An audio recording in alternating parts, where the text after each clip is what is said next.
Welcome to another edition of Restore the Floor with Evan Jenkins. I'm Stoney and Ev. Before we get into the draft, which takes place on Thursday, there are a few big names that might be available for, obviously, the league and the Detroit Pistons. And we'll start with the bottom of the barrel. And I don't mean he's a bottom player, but the one who I think has little appeal for the Pistons as of right now, where they are in their development, and that is Draymond Green. Draymond opted out of a $27.5 million salary for the final year of his contract. Obviously, he wants a multi-year deal, whether it'll be Golden State, the Lakers, who the hell knows. But Draymond, as much as I love the guy, just doesn't fit into where the Pistons are right now. Maybe in a year or two it would, but not now. Yeah, I mean, you could make a case that you could bring in that veteran presence, but, I mean, all signs indicate that he's going to go back to Golden State. I mean, Mike Dunleavy Jr. talked on Monday afternoon. Oh, he was with LeBron in France. I know, I saw that, and he was tweeting at LeBron as well and whatever, but the report I saw is he wanted his contract to align with Steph Curry, essentially, so who knows? Now, I don't think I would bring him to the Pistons, not with this team. They still need a lot more work.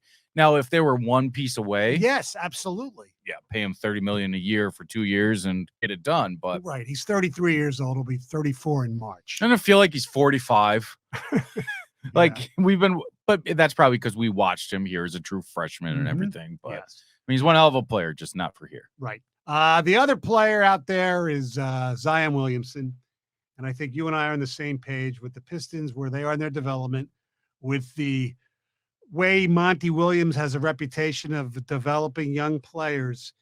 If there was a guy that he might be able to change around, I mean, he's a freak. Yes, as a lot of people say, availability is number one, and he has not been available. Injury, other factors, his dissatisfaction of being in New Orleans has something to do with it. But if we believe what, the Pistons would have to give up, which is what, beef stew, Bogdanovich, and the 5th pick in the draft, I'd roll the dice. He's still very young, and he's still dominant when he plays. Yeah, he'll be 23 this July. I don't think any Pistons fan should be throwing stones right now because you live in a glass house, because your first overall pick has played less games in his first 2 years than Zion did in his first 2. Correct. So think about that for a moment. But when Zion Williamson is on the floor, you can't tell me he's not a top 15 guy in this league. What was it, 2 years ago? He was averaging 30 a game. Well, weren't the Pelicans like the number one seed in the West for a while before he, flaked out or got hurt, whatever you want? I don't know the situation there in New Orleans. It seemed like it started off right off the rip. Like, is he going to be successful here? Yada, yada. Then they tried to put together with Brandon Ingram and the team. They brought in Stan Van Gundy, which I thought was the worst idea you could have done for that young team. And I would, in a heartbeat, there is nobody on this roster that you could say is better than Zion Williamson when he's on the floor, period. None. You can love Cade Cunningham all you want, but right now they're the Spider-Man meme pointing at one another because they both can't get on the floor. Right. So you would like to think that this guy who was warming up before, the playing game or whatever, doing windmill dunks, he's healthy enough to go, and he said he wasn't going to go until his body told him he was good enough to go, right? So let's hope that's this year. And if the price you have to give up is an unproven at 5, which we'll talk about here in a little bit, we don't know what's going to come out of that position. Bogdanovich, he's not going to be here long term. Right, they're going to trade him anyway. And Isaiah Stewart, he is what he is at this point. He's a role player. Good player, getting a little better, but you'd give him up. And you know what else it would do? The jersey sales would be through the roof. Oh, the buzz. Granted, he can't wear number 1, so he'd have to figure that out a little bit. But LCA would be packed. I know I would be there. Yeah. In a heartbeat to go watch that team. Absolutely. They'd be fun to watch. Him, Ivy, Cade, Wiseman, just like that. Duran. Yeah, that young core right there. Now, you have to put pieces around that, which I think you would have to fill with vets, in my opinion. Right. You still have, if you trade Bogdanovich, you still have Alec Burks coming off the bench who can shoot. He's a veteran. If you even want to keep Corey Joseph just there for a backup, fine. Sure. But I just think that this team is not in any position to look at a player with that kind of potential, especially with the guys that Troy Weaver has brought in. Yes. That haven't lived up to their potential, Right. i.e., They took a waiver on Marvin Bagley. Had no idea. And with this coach, if this is the reason you're paying Monty Williams what you're paying him. This is identical to what Troy Weaver does. The only difference is that this guy is way above all the others that he's brought in. No doubt about it. All right, you mentioned the draft. The Pistons are picking 5th. Obviously, the top 3. Well, Wembanyama is definitely going 1, and then you figure Scoot and Brandon Miller are going to go 2, 3, or 3. Whichever. So we had Rashad Phillips on the show on Tuesday morning, and of course, former U of D star, legend, draft guru too. I mean, he was a great player here at U of D. People don't realize when he was playing. So that must have been what, the late 90s, early 2000s. I mean, he was as close to Allen Iverson at a college level. For me as a high school kid to look up to somebody, right. He was phenomenal as an under 6 foot player. Like, it's a shame he didn't get a chance in the NBA, but right now, isn't he like a recruiting guru? Yes, absolutely. Draft guru. He's going to be working for, I think, Bally's. He's going to be at the draft in Brooklyn. He's got a book out, basketball position metric. So I asked him about the guys that might be there for the Pistons at 5, whether it's the Thompson twins, whether it's Hendricks, Whitmore, or Walker, those guys. When looking at the roster construction, I really think that either Taylor Hendricks from UCF or Cam Whitmore are the 2 players that really fit the roster. And also, given a new coach with Monty is a developing type of guy, a culture builder, I think Cam Whitmore or Taylor Hendricks will be the right choice for Detroit. When you talk about Cam Whitmore out of Villanova, there's a small forward, a kid that plays a gritty style of basketball, and that kind of represents the city itself right there. He's explosive in transition. He picks up on things really quick, and, he's a terrific kid. When you look at Taylor Hendricks out of UCF, he's a 6'8" small forward. He does a terrific job of switching out and guarding guys on the perimeter. He can knock down the 3-point shot. And also he's a really good athlete. So I think both of those guys kind of fit the culture that Monty's going to be trying to build there in Detroit. I like when, the Thompson twins have, they play in the G League. Say what you want about the G League. Both of them are supposedly great athletes. The comps that they both have to a weird is like Sean Marion and maybe Iguodala, because they both can drive the floor, but they have a really awkward shot, both of them. Now, Amen is more of a point guard than his brother. They don't excite me that much, but who knows? It's when you draft one of those G League players, you really don't know. Yeah, and it seems like Whitmore is probably the player that's most ready to play right now. He was in a tough situation at Villanova. He got injured. They had a first-year coach who wanted to play his upperclassmen more, just like Jay Wright did before him, and it didn't go great. They didn't make the NCAA tournament. But athletically, he's probably the best of the 5. Now, Walker is a really good defensive player. That's the kid from Houston, correct? From Houston. And he can shoot a little bit. Knowing Weaver's mentality, that wouldn't surprise. And also the fact that they need somebody who can defend. Absolutely. I mean, there's no questions asked. Yes. And Hendricks, a little laid back, they say, kind of a thin frame for UCF, but he can shoot the lights out. That's what you look for. I mean, this is one draft, and we're going to have to get used to it, Stoney, with the G League and the Ignite and where these kids are going, that, we don't get to watch them on Tuesday nights, Thursday nights on ESPN in a great college basketball game. Right. They're hidden on NBA TV at 4 p.m. on a Thursday, and, you have to seek it out to see it. So it's hard for me to evaluate these kids. Obviously, the college kids, I've seen a lot more than the twins. Yes. But with this team, you're still looking at potential, right? You're not looking for a guy that's ready right now. But I do think that the pick, if they maintain at 5, is going to be Cam Whitmore. Yeah, if he's there. Yeah, exactly. He might be gone before the Thompson twins. So Houston at 4 might take him as well. Look, it's almost like the NFL draft to a certain extent. It's the Lions actually did this, but usually it's hard, and it's probably harder in the NBA draft, especially this year, to trade down or even trade out. Now, if they make that trade that we're talking about, or any type of trade, they would. I wouldn't care if they gave up that 5th pick. Now, there's some local guys involved as well. Talk about the 2 Michigan guys, Jed Howard and Kobe Buffkin. Here's what Rashad Phillips had to say about them. Yeah, it really becomes team fit. Kobe Buffkin is a terrific player. He reminds me a lot of D'Angelo Russell when he was coming out of Ohio State.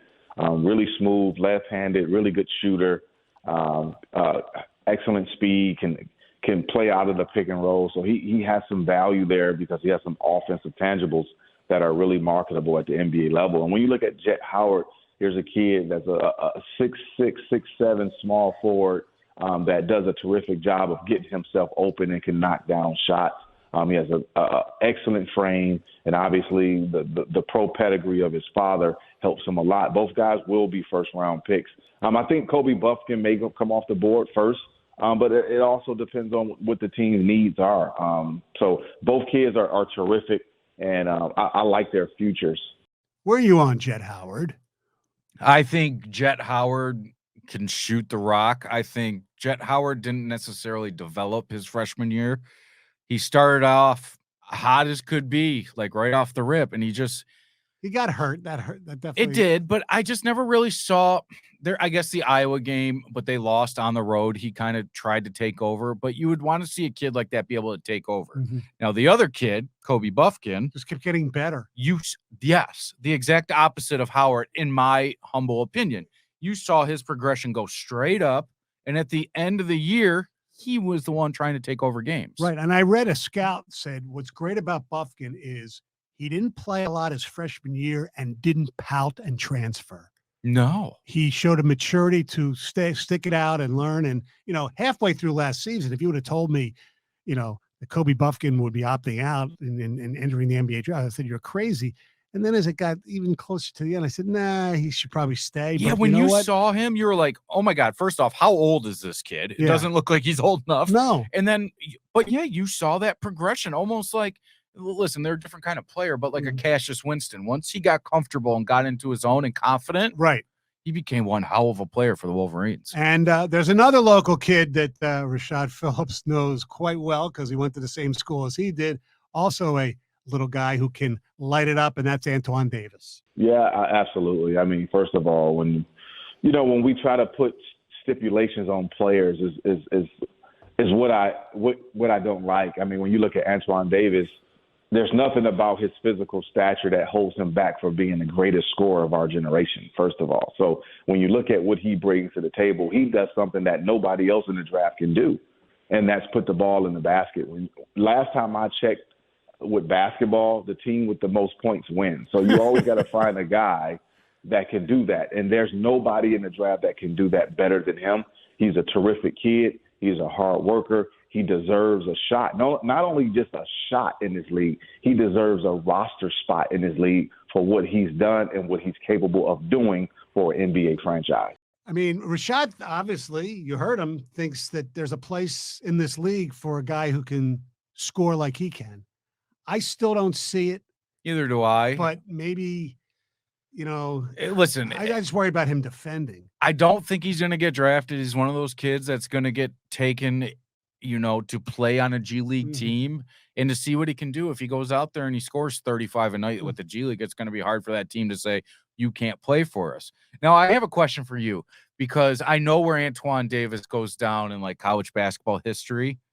Don't you think, and this is just my era, I'm not talking about before, Rashad still goes down in history above Antoine Davis, don't you think? In my opinion, for lasting memory, I'm going to remember Rashad Phillips more so than Antoine Davis. Yeah, and part of that is because the team he was on was much better than the team Antoine Davis, to his credit, basically, he was the team. He was the team, and they had a lot of guys, transferring out. Rashad Phillips, they had a pretty good team. Oh, yeah. They won, an NCAA game or two. I mean, they were good.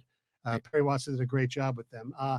But there are those who believe that Antoine Davis is actually a better scorer than Rashad Phillips. Probably, but I mean, Rashad Phillips was just that. He was that early 2000s point guard that you saw control the rock, control the offense. I mean, it was a different game. Now, like we talk about it, like you mentioned the NFL draft where you sometimes have to draft at a position of need. Right. The NBA, you don't have that anymore. It's No. positionless game. And You get the best damn player. And the other thing, the NBA draft is becoming more like the NHL and Major League Baseball draft, where you're drafting kids at 18, 19 years old. And you hope. And you hope, and you have to give them time. We don't give these kids enough time. If they're like a lottery pick, Killian Hayes is a perfect example. Oh, he's a bust right away. Well, he hasn't really gotten that much better, but he obviously proves he can play in the league. Well, and that's my question, right? So if you draft a guy at 7 overall and he goes on to have a 15-year career, I think that's a successful draft pick. Yes, because there are a lot of guys who won't even play near that much. No, and I'm not saying Killian Hayes is going to go on for a decade and a half and play in the NBA, but he has that potential that he can last and be a backup point guard for a team for years to come. Right. Another local kid that he had an opinion on is the Enigma, Amani Bates. Somebody's going to take a chance on him, Ev. And I think he's going to be a first-round pick. Do you really? Yep. I don't. I think based on what you just said, with the being able to score in this league, if teams are going to take a chance on Antoine Davis, they one hell are going to take a chance on Amani Bates. If you go look at what he did, like Eastern Sox, right? Yeah. I mean, since Earl Boykins, they've not been very good on the basketball floor. He goes out there and you go look at his game against Michigan or some of these games where he scored like 30-something and a half, and the kid can score. And it's, can you get in between his ears? I think is the big question. He's not as athletic as he looks, though. No, but he can shoot. Oh, I know. And he can shoot from anywhere on the floor. Now, he's going to get the comps of Kevin Durant, right? Because he's long and lanky, and he shoots the basketball just free will and just yaks it. And I think he's going to be at the end of that first round. I think a team is going to look to grab him. If not, you're going to see him at the top of the second round like Deontay Davis, and a team will still give him that guaranteed money. Yeah, that was a major mistake he made. Not financially, but he should. No, yeah, to leave. I mean, is he still in the G League or something? I have no idea. All right, Friday we will have all the draft stuff here on Restore the Floor, and hopefully we're just talking about a trade. Yeah. I kind of really am hoping for Zion Williamson. I know it's a pipe dream. I know. But God, that would be exciting. Don't say this is like Blake Griffin. It's not even close. No, he's 22 years old. Yeah, he'll be 23 next month. I mean, that is a young man that's still developing. I mean, I would be excited and thrilled to get him. Absolutely. All right, Restore the Floor. We'll be back on Friday. Have a wonderful day.